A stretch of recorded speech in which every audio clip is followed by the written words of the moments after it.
Praise the lord to everyone. ఈరోజు దేవుడు మనందరితో మాట్లాడేటువంటి మాట ఏంటనంటే, అలాగుననే ఈ చిన్నవారిలో ఒకడైనను నశించుట పరలోకమందున్న మీ తండ్రి చిత్తము కాదు. దేవునికి మహిమ కలుగునుగాక.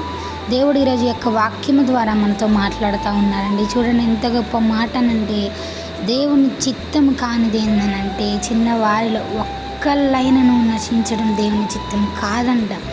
ప్రతి ఒక్కళ్ళు జగత్ పునాది వేయబడక మునిపే మన కొరకై నిర్మించబడినటువంటి పరలోక రాజ్యంలో దేవుడు మనకి స్థానం ఇస్తూ ఆయన్ని మనం అక్కడ స్తుతిస్తూ ఆయనతో పాటు మనం ఉండాలని దేవుడు ఆశపడుతూ ఉన్నారండి. నిజంగా ప్రతి ఒక్కళ్ళు హైందవ సహోదరులైనా ముస్లిం సహోదరులు ఎవరైనప్పటికీ దేవుని ప్రేమ తెలియని వాళ్ళు కూడా దేవుని పిల్లలై ఉన్నారు.